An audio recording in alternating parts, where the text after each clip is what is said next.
Hello, dear students. Welcome back to the Modern Pathshala. I am Kirti Sharma, and today we will be continuing with the last part of chapter 1 of ICSE 10th Physics. So, बच्चों last दो sessions में हमने part A and part B of chapter 1 force complete कर लिया था.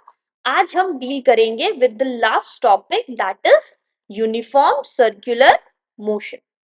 तो बच्चों जैसे कि आपको नाम से ही पता चल रहा है, यूनिफॉर्म सर्कुलर मोशन का मतलब होता है the motion in which a body is moving with a uniform speed. Uniform speed का मतलब है कांस्टेंट स्पीड, मतलब हर एक इक्वल इंटरवल ऑफ टाइम में वो इक्वल डिस्टेंस कवर कर रही है. And the body is moving in a circular path, hence the term circular motion. But यहाँ पर जो सबसे इंटरेस्टिंग चीज है दैट इज कि ये यूनिफॉर्म सर्कुलर मोशन में स्पीड कांस्टेंट होते हुए भी this type of motion is actually accelerated. तो बच्चों अगर आप एक सर्कल की बात करो तो सर्कल में अगर कोई ऑब्जेक्ट मूव कर रहा है, let's say it starts from this particular point A and एक चक्कर काटने के बाद ये पॉइंट वापस से ए में आ गया. सो दिस मीन्स कि जो भी ऑब्जेक्ट है उसने इनिशियल पॉइंट से स्टार्ट करके वापस से वो इनिशियल पॉइंट पे आ गया. सो उसकी जो टोटल डिस्प्लेसमेंट है that is going to be zero. So since displacement is zero, velocity should have been zero, but this is not the case. Why? Because we know कि velocity कैसी quantity है, vector quantity है. So वो direction पे depend करेगी. And अगर आप हर एक पॉइंट पे डायरेक्शन देखो, लेट्स से कि बॉडी इस तरह से मूव कर रही है, सो इस पॉइंट पे डायरेक्शन इसका ये होगा, इस पॉइंट पे इसका डायरेक्शन ये होगा. एंड डायरेक्शन कैसे पता करते हैं आप? Bye drawing tangents at every point. See, every point, at every instant of time, the direction changes. And if direction changes, the velocity will also change, and hence the acceleration also changes. So remember this, कि uniform circular motion is an accelerated motion. Why? Because direction changes at every instant of time. So uniform circular motion के बच्चों ये तीन properties, ये तीन important points आपको याद रखना है. इसमें डायरेक्शन हम टेंजेंट्स ड्रॉ करके बनाते हैं. Direction each and every point पर चेंज होती है जिसके वजह से वेलोसिटी एंड एक्सेलरेशन भी चेंज होता है.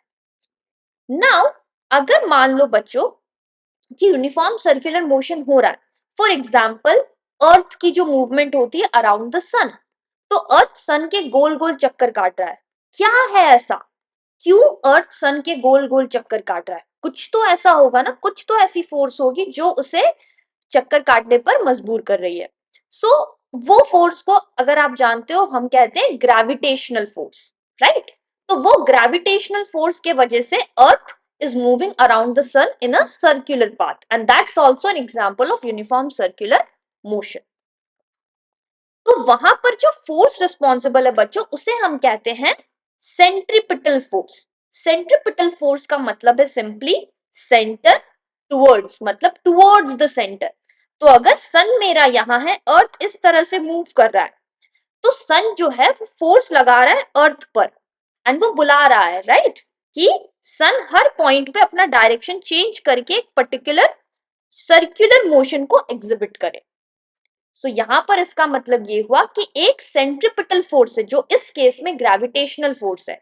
उस सेंट्रीपिटल फोर्स के वजह से अर्थ सन के चारों ओर एक सर्कुलर ऑर्बिट पे मूव करता है.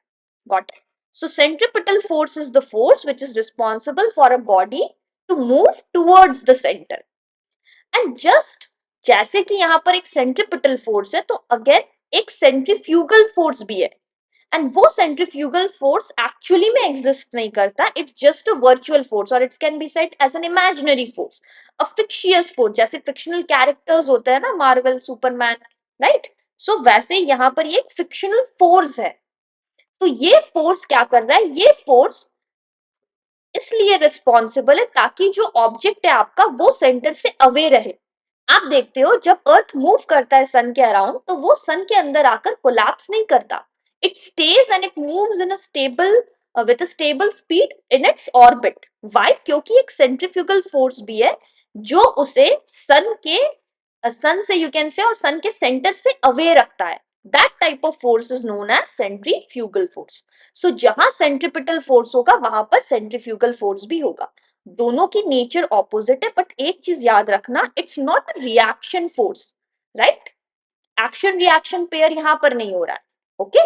ये एक्चुअली में कॉन्सेप्चुअल चीज है, ये थियोरिटिकल है, एक्चुअली में एग्जिस्ट नहीं करता, राइट? सो इसे समझ पाना थोड़ा सा मुश्किल है.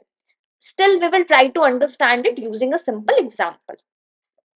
सो हम एक सिस्टम कंसिडर करते हैं जहां पर मेरे पास एक सर्कुलर सिस्टम है जिसमें सेंटर पे एक आदमी बैठा है. Let's name it mister A.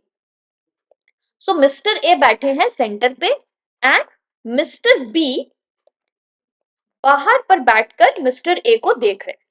And यहां पर इस पार्ट से मैंने एक स्ट्रिंग के थ्रू एक सर्कुलर स्टोन वगैरह या बॉल वगैरह कुछ टाई कर दिया है, ओके? अब आप समझो, ये जो मेरा सर्कुलर स्टेज है या जो भी हम इसे बोले, ये सर्कुलर स्टेज मेरा मूव कर रहा है.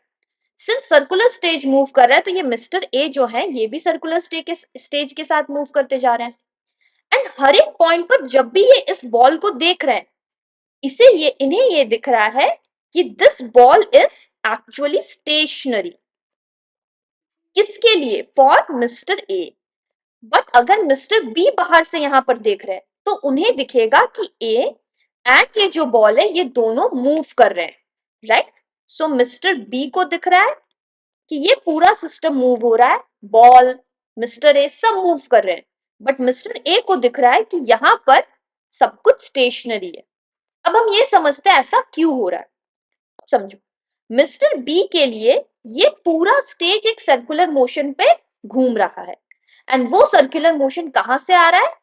Due to the centripetal force, जो कि यहाँ पर टेंशन फोर्स के फॉर्म में है. जब भी स्ट्रिंग होता है हमें पता है यहाँ पर किस तरह की फोर्स एक्ट कर रही है? Tension force.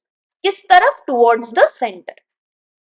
मिस्टर ए जब यहां पर देख रहे हैं तो यहां पर एक सेंट्रीपिटल फोर्स है जिसके वजह से टुवर्ड्स द सेंटर हो रहा है ये बॉल का movement.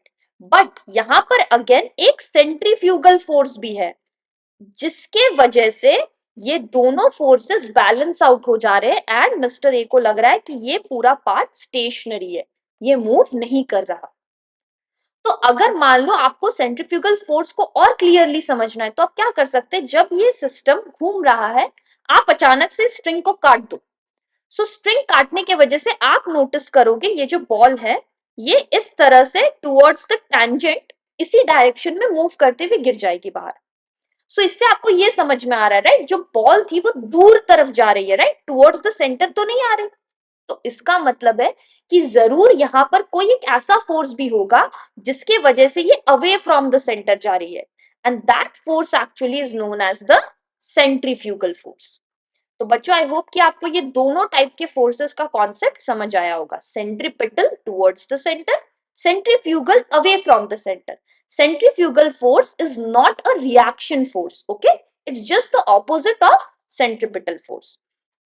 So uniform circular motion में भी बच्चों ज्यादा कुछ हमें नहीं पढ़ना है, just we have to understand the basics of uniform circular motion, the meaning and difference of centripetal and centrifugal force. I hope कि आपको ये सारे कॉन्सेप्ट्स क्लियरली समझ आए होंगे. आपको कोई भी क्वेश्चन हो, कुछ भी क्वेरी हो, आप डेफिनेटली मुझे कमेंट करिए. So with this we end the first chapter of our 10th ICSE physics. So next video में मैं एक नया चैप्टर लेकर आऊंगी. तब तक आप चैप्टर 1 को thoroughly अच्छे से समझ लीजिए. And please like the video, share it with your friends and do subscribe the channel. Bye bye, take care, see you in the next video.